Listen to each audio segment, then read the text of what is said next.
Tuning isn't just part of a workshop business, because with the right tools, the right training and the right support, it can be part of a thriving mobile business as well. Today, I'm going to meet a man called Rob who does exactly that. And would you believe it, right on cue, here he is.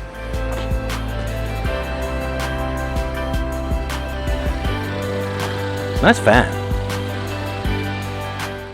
Now tell me the sort of work you do, what customers do you get? What sort of jobs? Is it performance? Is it economy tuning? It's mainly performance, across vans, commercials, cars, anything and everything really. I normally say to people that remapping has always had this sort of image where it's always boy racers, or it's always loud noises or pops and bangs, or street racing or speeding, and it's not. It can be tailored towards miles per gallon, throttle response, making your drive nicer. If you've had a car for a few years and you've fell out of love with the fact that it doesn't give you the same buzz, we can give you a bit more power to it so you fall back in love with it, save you having to upgrade the vehicle or change the vehicle or anything else like that. Brilliant. Talk me through a typical day. So when you arrive on site, obviously being mobile, I guess support is everything, because you don't know really what's going to happen. You don't necessarily know what you're going to see. Is it good to have people at the other end of the phone, the other end of the computer to help you? 100%. That's another thing, that the reason why I chose VIEZU for my files. It doesn't matter who you speak to, when you speak to them, bank holidays, out of office hours, Saturdays, Sundays, first thing in the morning, you always speak to somebody within, I want to say, less than a minute. They're always helpful, always got ideas, always had I say problem, but it's never really a problem. But if you've come to a problem and something's gone wrong, or you've hit a wall and you don't know how to get past it, there's always somebody on the end of the phone there waiting to help you. Fantastic. And how does it work? So obviously you offer vehicle security, you also do your remapping business as well. Do you find that both those businesses feed each other? So do security customers become remap customers and vice versa? Definitely, yeah. So it's happened a few times where I've come to do a remap on a Focus, say, or a BMW, got chatting to the customer as I normally do, and they passed comment that their neighbours had their car stolen through the relay theft, or their family members had a Land Rover nicked, or something's gone wrong, or even down to dash cams and things like that. And my business started off with remapping and then progressed into vehicle security, because people were asking, what else do you do? Yeah. So it just sort of, it works really well.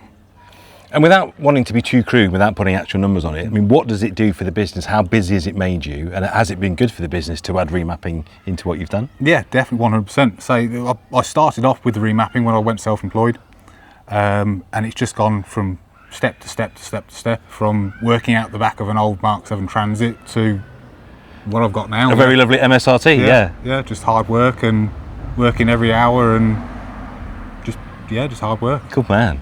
If anyone was thinking of doing it, how difficult is it to get going? What are the barriers to entry? Obviously you've now got a beautiful van and all the tools, but is it hard to get going? Is it a difficult business to break into? Not really, no. It's the way that I went, I'm what the class as a slave for VIEZU.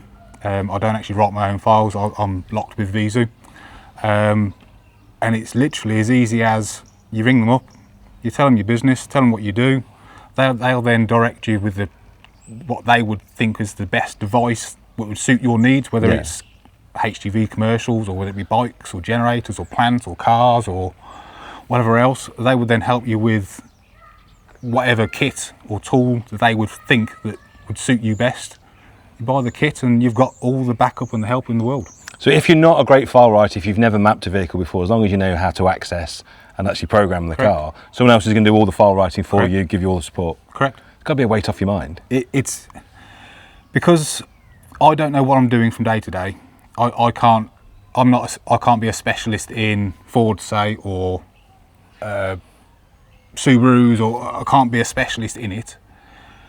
The fact that I've got somebody on the end of an email or the end of a phone that's a specialist in that make, model, ECU type, it's an absolute no-brainer. And today you're very kindly going to show us how quick it is to do, how easy it is to do. We've joined you on one of your calls today in this lovely neighbourhood. Nice. We're going to do a Kia Sportage today from start to finish. And we're going to time you while you do it. It's fine. Rob, so before we get going, what are the pre-flight checks? What do you always do before you start? I'm a bit of a talker, so I have a bit of a chat with the customer first, find out how long they've owned the vehicle, whether there's any sort of historic issues with the vehicle, when it was last serviced. Because I'm guessing this doesn't look like a boy racer. I'm assuming, but this doesn't look like a car that gets thrashed every day, does it? Well, you never know whether they might be late for the school run or or anything like that. So this is a 1.7 diesel. Yep. And what we're getting more power, more economy. I think in this current climate, with £2 a litre for diesel, probably economy might be the one. Yeah. The way I normally chat with the customer, there's three main files we use. You've got the Eco-Tune, which is solely tailored towards better miles per gallon. With the Eco-Tune, you get a very, very mild increase in brake horsepower and torque, but it's specifically tailored for getting the maximum mileage out of the fuel of the vehicle. The other end of the spectrum is the Performance Tune.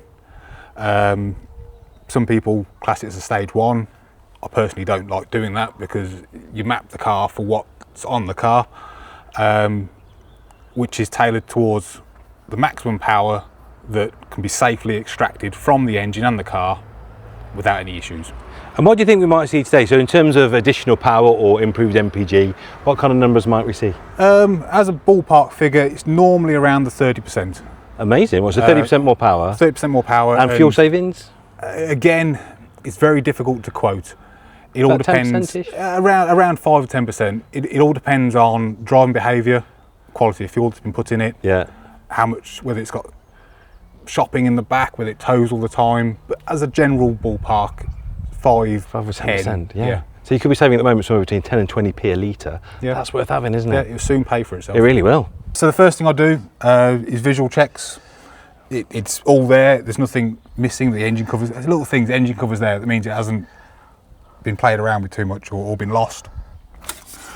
Straight away, oil. Plenty of it. Got it in it. It's not creamy. It's not nasty looking. Because people forget, don't they? It's not just a case of booking a car in for remap. The car has to be in a sufficient state to remap. Yes. Before you'll start. Yes. There's no point mapping a bad car. You'll just have issues. Yeah. You can't mask it with a magic laptop. If there is an issue with the car, whether it be an injector failing or a weak turbo, as soon as you ask for more, you're putting more on a failing component. It's going to fail, which is why we do there's only so much you can do visually without jacking it up and taking it apart. But as for checking coolant, checking oil, Yeah.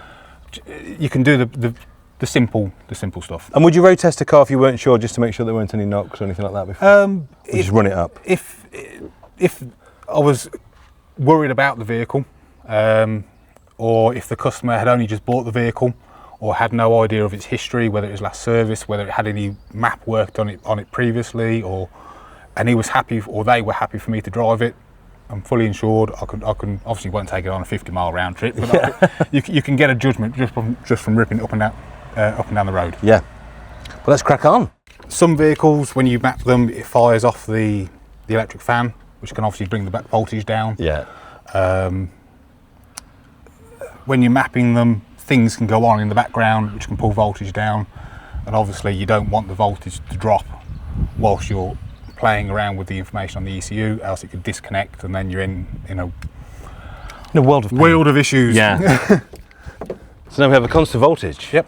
So that's it. It's around anything over 13 volts really as a round number. It's fine.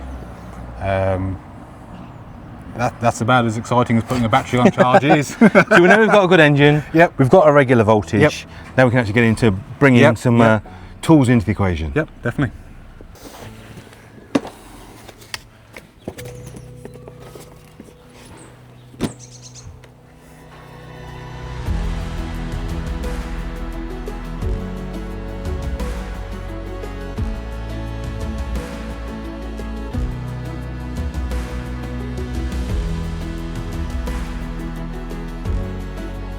So Rob, what's happening? We've got our OBD in, we've got our vehicle details on screen. What happens now?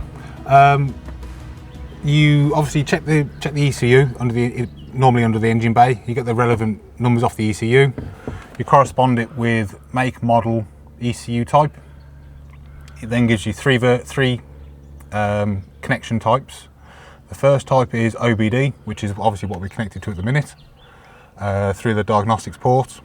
The second type is bench, where you have to physically remove the ECU out of the vehicle. Some vehicles you can't do through OBD, you've got to physically remove the ECU out. Yeah. And then you attach the designated wires to the pins on the plug on the ECU and take a read of it that way. And then the last type is boot, where you actually physically split the ECU, end up with a circuit board in a proper cradle with long... Like the old days. The old day tuning. With long needles, magnifying glass, quiet room, no distractions. I guess you're not doing too many of those on the driveway. I try and avoid those. Yeah. I can do it. Obviously, I normally have the vehicle at my house or in the workshop. It's very easy to use screen, it's very clearly laid out, and obviously I'm not a mapper, but to me, like the functionality, the user experience, and the interface, it's really simple, isn't it? As long as you can move a mouse and click next and follow instructions, that's pretty much all you need to do. I reckon I could give it a go. I won't though, because this is a customer's car. I'm going to let the experts do it. Yeah, so then how do we get the file out of the car and off to VIEZU? Right, so with this one, we're doing the OBD obviously, so it's the OBD, down to continue. But say, if you're ever doing a vehicle where you've never done it before, read the manual. It may be on some of the BMWs you've got to connect the seatbelt up. Some of the BMWs you've got to have the key left in a certain spot. So the system gives you all of that information? It gives you all the information you need. So you don't need to be, obviously you are a very accomplished man, but you don't need to be an expert in every single car, do you? No, it's as long as you can read and follow the instructions on the laptop. Genius. It's then downloading the correct protocol through the box to talk to the vehicle. You then click read and continue. So will this also tell us if we wanted to see if it had been mapped before, if there's any DTCs, will it tell us at this point as well? Because I'm a slave, I don't get to see that information. When the file is downloaded, put onto the portal, sent to VIEZU, if there is anything already on the file, they will always come back with a message saying, this has already got XYZ, this has already been tuned, this has already got this has already got that. Do you want to continue? Does the customer know? Chances are the customer doesn't know. No. But particularly the used car, that's valuable information, isn't it, really? Definitely. Particularly if you're a sales outlet and you're trying to find a history of a car, you're suddenly getting way more than any HPI check will tell you, or anything that a normal scan will tell you. Yeah, definitely. So if there was somebody out there that's deleted something off the vehicle, reading the ECU will tell you what's going on. It's a fantastic tool, isn't it? Yeah, real clever, really clever bit of kit. So that shows how easy it is. In under an hour, we've got better MPG, we've got more performance. It just goes to show how accessible tuning is. So if you have a business, or you want to start a business, or add to an existing business, it's as simple as that. The tools are brilliant. You can see the functionality and the user interface is very straightforward. So go on the VIEZU website at viezu.com or give the guys a DM.